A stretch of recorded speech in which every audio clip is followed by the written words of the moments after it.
Amis de la masse, bonjour et bienvenue dans cette nouvelle édition de la consulte du doc. Aujourd'hui, on va parler de quelque chose de pas très sympa. Il s'agit des saignements qui surviennent à l'effort. Des saignements au niveau cérébral, des saignements au niveau du nez ou encore des saignements au niveau des yeux après un effort intense. On va voir à quoi c'est dû. Générique. Don't know what's like it. I've been on the side too long. Don't know my pain's a nightmare. Devil on my back, fuck that and overdose. Je reçois une question d'un abonné qui me dit en substance, voilà, je fais de la musculation et quand je fais des efforts lourds, quand je fais mon maxi au développé couché, il m'arrive régulièrement d'avoir des hémorragies, d'avoir des vaisseaux sanguins qui ont explosé au niveau des yeux. Il me dit voilà, ça arrive à chaque fois, les yeux sont tout rouges, il y a des hémorragies oculaires et il me dit à quoi c'est dû. Je sais que c'est probablement dû à une montée de tension au niveau des yeux, mais qu'est-ce que je dois faire? Est-ce que c'est grave? Est-ce qu'il y a quelque chose à faire? Et vers qui tu pourrais m'orienter? Effectivement, les saignements qui surviennent lors des efforts maximaux, que ce soit les épistaxis, les saignements de nez, mais aussi les diverses complications en rapport avec des petits vaisseaux qui explosent, ça peut arriver. Donc on va voir plusieurs choses pour lui répondre, mais en même temps expliquer à quoi c'est dû et est-ce que c'est dangereux et finalement comment gérer ça. Premièrement, on va expliquer ce que c'est que la pression artérielle de façon très rapide. Deuxièmement, on va voir la manœuvre de Valsalva, les efforts à glotte fermée que l'on fait lors des efforts maximaux. Troisièmement, on va voir les différentes complications et pourquoi est-ce que finalement ces saignements surviennent. Et enfin, quatrièmement, on donnera des éléments de réponse si jamais ça vous arrive, est-ce que c'est dangereux et comment gérer ce genre de problème et surtout vérifier qu'il n'y ait pas de maladie grave sous-jacente. Premièrement, la pression artérielle. La pression artérielle, c'est un concept assez simple.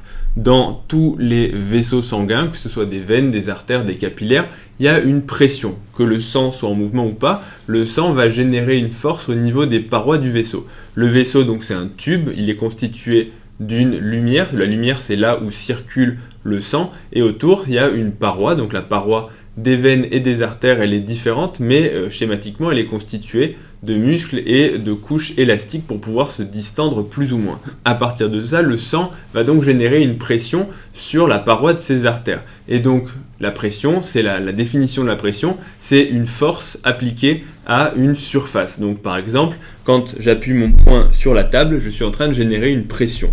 Si, par contre, j'appuie non plus le poing, mais j'appuie toute ma main ouverte, je vais générer une pression qui sera moindre, parce que la surface aura augmenté. Toujours est-il que c'est comme ça qu'on mesure la pression. Donc, au niveau des vaisseaux, des veines, des artères, il y règne une pression. Quand on parle de pression artérielle en médecine, c'est la pression sanguine mesurée au niveau des artères. Cette pression, en gros, elle est répartie c'est les deux chiffres qu'on donne quand on mesure. C'est la pression artérielle systolique, quand le cœur se contracte et qu'il y a une surpression, ainsi que la pression artérielle diastolique, quand le cœur se relâche et que tranquillement les artères vont pouvoir éjecter le sang parce que la pression ne tombe jamais à zéro, heureusement, sinon il y aurait des moments où les organes ne seraient plus perfusés. Donc la pression elle est relativement constante avec des petits à-coups, c'est ce qu'on peut palper, notamment quand on prend le pouls. En fait, cette pression, elle est générée par deux choses. Elle est générée premièrement par le débit cardiaque. Pour générer une pression, il faut qu'il y ait une application de force. Cette force, elle est appliquée par le cœur qui va en permanence pomper. Et donc ça, c'est quoi? Ça veut dire qu'il y a un débit. Il y a un débit qui circule, c'est un nombre de litres par minute qui circule dans ces vaisseaux. Et la deuxième chose, comme on l'a vu, c'est que les vaisseaux, c'est une paroi artérielle ou une paroi veineuse, et cette paroi, elle a une résistance qui est différente. Pour faire un parallèle, imaginez un tuyau d'arrosage, la paroi est relativement épaisse, donc la résistance sera globalement plus importante que si la paroi était toute fine, élastique. Si par exemple la paroi c'était du chewing-gum, la pression, au lieu de maintenir le tuyau d'un diamètre constant, le tuyau se laisserait distendre parce que la résistance serait faible. Donc la résistance de nos vaisseaux, c'est en gros la contraction des cellules musculaires qui sont au niveau de la paroi pour plus ou moins resserrer la paroi des artères. Donc ça veut dire quoi? Ça veut dire que les artères, elles sont soumises à un tonus musculaire qui permet justement de moduler un petit peu la résistance et donc la contraction, le diamètre des artères. Donc tout ça, c'est la résistance et donc la pression artérielle va dépendre du débit qui est envoyé en permanence par le cœur et de la résistance. C'est assez logique. S'il y a un gros débit et une résistance importante, entre les deux, il y aura une très forte pression. Si par contre, il y a un gros débit mais il n'y a pas de résistance parce que il n'y a rien du tout, la pression sera beaucoup plus faible parce qu'il n'y a rien pour lutter. La pression, encore une fois, c'est vraiment quelque chose qui est appliqué en résistance à une surface. Si par exemple la table n'était pas toute dure, mais elle était plutôt molle. Par exemple, si j'appuyais dans du chewing-gum, la pression serait moindre parce que je passerais au travers du chewing-gum et j'appuierai sans générer de pression, il n'y aurait aucune résistance. Je pense qu'avec ça, c'est une explication assez claire. Deuxièmement, maintenant, on va voir le Valsalva. La manœuvre de Valsalva, vous savez tous ce que c'est, même si vous ne connaissez pas le nom. C'est quand on fait un effort maximal, un squat, un soulevé de terre ou encore un développé couché. Instinctivement, on va bloquer notre respiration et on va pousser. Voilà, j'ai mimé la manœuvre de Valsalva.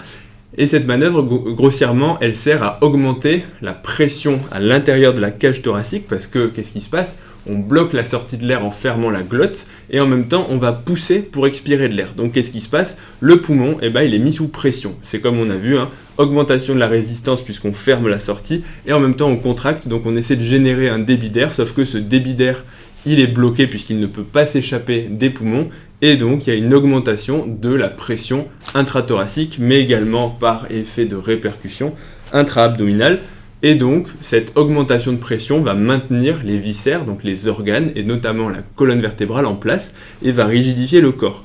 Donc, quand je suis contracté, quand je suis gainé, quand je pousse au maximum, mon corps est rigide. Et s'il est rigide, ça veut dire qu'il y a une meilleure transmission des forces entre les membres, puisque plus quelque chose est tendu et plus les forces se transmettent vite, alors que si c'est tout mou, imaginez une corde, ça va onduler et il y a une forte déperdition de force.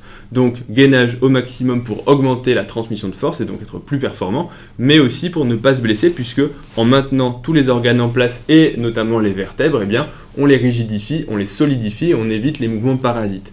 Pour le développé couché, c'est pas très important, mais pour le soulevé de terre ou le squat, ça maintient la colonne vertébrale en place et ça évite que crac, fracture, hernie discale, etc. Donc instinctivement, on fait un Valsalva, c'est systématique. C'est même pas la peine de se poser la question. En général, quand on fait un effort maximal, on le fait instinctivement parce que c'est quelque chose de logique et c'est quelque chose d'inné. En termes de retentissement, qu'est-ce qui se passe sur la pression artérielle ? On augmente la pression intrathoracique et ça va se retentir sur la pression artérielle. Les vaisseaux se retrouvent comprimés de l'extérieur, c'est assez logique, si on augmente toute la pression, là, sur la paroi des artères, il y a quelque chose qui va augmenter, donc ça va augmenter les résistances, et donc ça va augmenter la pression artérielle de façon parfois très importante, elle peut doubler, voire même tripler chez les gens qui ont un Valsalva très puissant.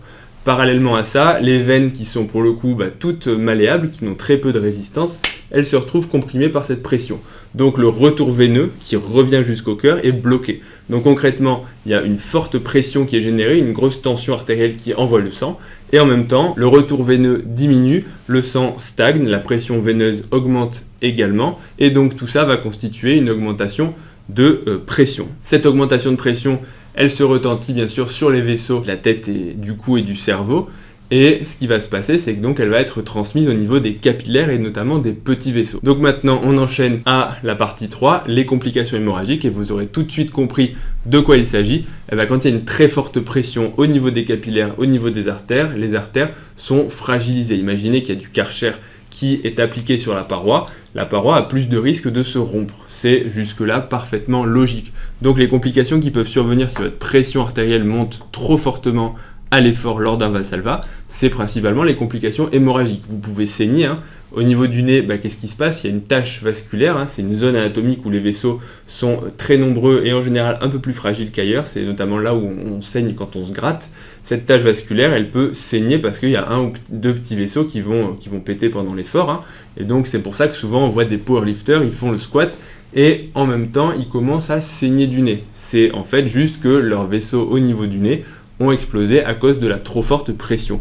Chez d'autres personnes, comme le jeune homme qui nous parle, c'est des hémorragies au niveau des capillaires des yeux, à l'intérieur de l'œil, le blanc de l'œil, ou autour des yeux, ça peut arriver. Et chez d'autres personnes qui ont moins de chance, ce sont des complications plus graves.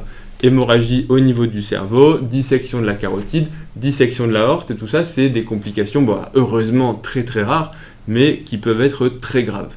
Donc tout ça, ça peut arriver. Et maintenant, la quatrième partie, pour enchaîner, qu'est-ce qu'il faut faire ? Est-ce qu'il faut s'inquiéter ? Est-ce que le Valsalva, c'est dangereux ? Alors, j'ai pas d'éléments de réponse factuels, malheureusement. Il n'y a pas d'études, à ma connaissance, qui ont été faites sur le sujet. Mais c'est vrai que je vais répondre, je vais botter en touche, et je vais dire oui et non. Non, c'est pas dangereux dans le sens où, pour la plupart des pratiquants, on fait tous du Valsalva plusieurs fois par séance et il se passe absolument rien. Maintenant, on n'est pas tous des haltérophiles, on n'est pas tous non plus des powerlifters et notre pression artérielle, notre Valsalva va être de qualité moindre. Et encore une fois, le Valsalva dépend vraiment de la charge que l'on soulève en termes de maximum. Quand on soulève notre maximum, notre 1RM, eh bien le Valsalva va être beaucoup plus puissant que si on soulève une charge que l'on peut faire 5 fois. Il faudra quand même faire un Valsalva. Il faudra quand même bloquer la respiration, mais de façon moins importante que la personne qui va vraiment soulever son maximum et qui va tout donner sur une seule répétition, et une seule répétition qui peut être parfois longue. Donc au final, on sait que si on ne fait pas de Valsalva, eh bien on est à risque de se faire une hernie, voilà, en gros la posture n'est pas bonne, on perd de la force. Donc finalement, oui, le Valsalva, il faut le faire, ce serait contre-intuitif de ne pas le faire, parce que finalement, ok, peut-être que tu vas prévenir une hémorragie sur 10 000 pratiquants, je dis 10 000, j'en sais rien, mais inversement, si tu fais 100 personnes qui se font une hernie discale ou qui se fracturent la colonne, c'est pas franchement gagnant. Donc au final, on peut pas déconseiller le Valsalva, ce serait totalement stupide. Par contre, ça peut être dangereux malgré tout, parce que certaines personnes vont forcer comme des ânes. Des ânes, c'est pas péjoratif, c'est juste que voilà, tu as envie de faire ta répétition, tu es coincé sous la barre, donc tu vas tout donner. C'est finalement logique. Mais il faut savoir que ça peut entraîner des complications et donc parfois ça peut être dangereux. Donc il faut quand même essayer au maximum d'éviter de bloquer la respiration trop fort et trop longtemps. Trop longtemps, ça veut dire que si votre répétition elle est trop longue, votre pression elle monte. Si elle ne redescend pas, vos vaisseaux sont vraiment sous pression. Il y a quand même 2 points qu'il faut préciser, c'est que premièrement, quelle est votre pression artérielle de base? Et ça, du coup, c'est un message de prévention. Toutes les personnes qui font de la musculation et toutes les personnes qui ont des complications, si vous saignez du nez, si vous avez des hémorragies au niveau des yeux, faites-vous mesurer la pression, ou même de base, la pression artérielle. Même de base, si vous n'avez aucune complication, ça fait partie du bilan de n'importe quelle personne, je vais dire, de se faire mesurer la pression artérielle de temps en temps. Parce que vous pouvez peut-être avoir de l'hypertension artérielle. Donc la première chose à faire chez lui, c'est de vérifier sa pression artérielle de repos. Parce que si déjà au repos, il est largement au-dessus des normes, tu te doutes bien que quand il va forcer, sa pression artérielle va monter encore plus et donc son seuil entre guillemets de rupture des vaisseaux, il va être atteint beaucoup plus vite. Donc faites-vous vérifier la pression artérielle. La pression artérielle, c'est quelque chose de silencieux quand on a de l'hypertension et ça tue beaucoup de gens chaque année parce que c'est quelque chose justement qui évolue sur très longtemps. On s'en rend pas compte parce qu'on n'a aucun symptôme, on sent pas si notre pression artérielle est trop élevée. Quand on a les complications, les hémorragies, alors sans parler de l'effort, mais quand on a des complications liées à l'hypertension, ça veut dire que ça fait déjà 10-15 ans qu'on est hypertendu sans le savoir. Et entre-temps, les organes, ils sont endommagés. Les reins, les carotides donc, qui amènent le sang au cerveau, les artères du cœur. Bref, la tension artérielle, l'hypertension artérielle, c'est vraiment une saloperie. Donc faites-vous dépister parce que l'hypertension artérielle, c'est silencieux et ça tue beaucoup de monde chaque année. Donc si vous avez de l'hypertension artérielle, faites-vous traiter, faites-vous baisser la pression par, s'il le faut, des médicaments. Donc la première chose, vérifiez sa pression artérielle de repos. Pour la pression artérielle d'effort, il n'y a pas de règle. On ne sait pas ce que c'est une hypertension artérielle d'effort. Chez certaines personnes, la pression à l'effort va monter plus que chez d'autres. Mais il n'y a pas de définition en fait de ce qu'est une hypertension artérielle d'effort parce que ça dépend du niveau d'effort. C'est normal que l'haltérophile qui est très entraîné va faire un Valsalva beaucoup plus puissant que le mien parce que moi je ne suis pas entraîné à faire ça et donc ce ne serait pas étonnant que sa pression monte beaucoup plus que la mienne. Pour autant, ça ne veut pas dire qu'il a une hypertension artérielle d'effort. Actuellement, on n'a pas de consensus sur l'hypertension artérielle d'effort et surtout on ne la mesure pas. On peut la mesurer lors d'une épreuve d'effort mais c'est uniquement à titre indicatif et un critère d'arrêt de l'examen si elle monte trop. Mais ça ne repose pas sur des données qui sont très fiables. La deuxième chose à faire, c'est de vérifier s'il n'y a pas un risque hémorragique par notamment des maladies de la coagulation sanguine ou éventuellement la prise de médicaments. Si vous prenez de l'aspirine ou d'autres médicaments qui font saigner, eh bien forcément quand vous allez avoir une montée de pression, vous serez plus à risque de saigner. Mais chez certaines personnes qui l'ignorent, eh bien il peut y avoir des maladies de la coagulation sanguine, sans parler juste de l'hémophilie qui est en général dépistée assez vite parce que les saignements sont abondants. Parfois il y a des maladies de la coagulation plus minimes mais qui peuvent peut-être se manifester comme ça. Donc ça, qu'est-ce qu'on fait? On fait une prise de sang, on fait une hémostase, le TP, le TCA, bref les facteurs de la coagulation et on vérifie ça. Ça fait partie d'un bilan sanguin de routine, mais si vous saignez régulièrement, ça pourrait être une bonne idée de le vérifier. Encore une fois, si ça vous arrive une fois dans votre vie de saigner du nez et c'était un maxi au squat, ne vous inquiétez pas, je veux dire, ça peut arriver, encore une fois, la plupart du temps, il se passe absolument rien. Mais voilà, vérifiez quand même tout ça. Et le dernier conseil, ce serait quand même d'éviter tout ce qui va être mouvement décliné avec la tête en dessous, parce que quand la tête est plus bas que le cœur, qu'est-ce qui se passe? Le retour veineux est plus difficile, parce que la gravité n'aide pas le sang à revenir jusqu'au cœur.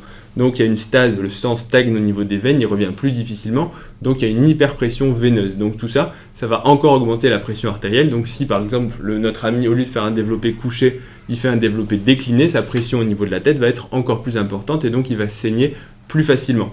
Donc à la limite, s'il n'a pas d'objectif de powerlifting et qu'il fait ça juste pour le fun, les maxi, il pourrait les tenter à l'incliner puisque la tête est un peu surélevée, le sang descend plus facilement et peut-être que ça pourrait lui éviter ce genre de désagrément. Donc en conclusion, on arrive à la fin de la vidéo. Les hémorragies, c'est un peu classique chez le powerlifter. Nez qui saigne, les yeux tout rouges, plein de sang. On ne peut pas considérer que c'est normal, mais malgré tout, on ne peut pas considérer que c'est pathologique. C'est quelque chose qui peut survenir quand la pression artérielle monte fortement et malheureusement, il n'y a pas grand-chose à faire si toutes les mesures que j'ai citées précédemment sont respectées. Malgré tout, je ne peux pas encourager les gens à saigner à chaque séance d'entraînement parce que si vous avez régulièrement le nez qui saigne, peut-être qu'un jour ce sera quelque chose de plus grave, une dissection de l'aorte, un hématome au niveau cérébral et pour le coup c'est beaucoup plus embêtant qu'un simple saignement de nez où il suffit de se moucher et de s'appuyer sur le nez pendant quelques minutes. Donc j'espère que j'ai répondu à la question de notre ami, j'espère que vous aurez appris des choses.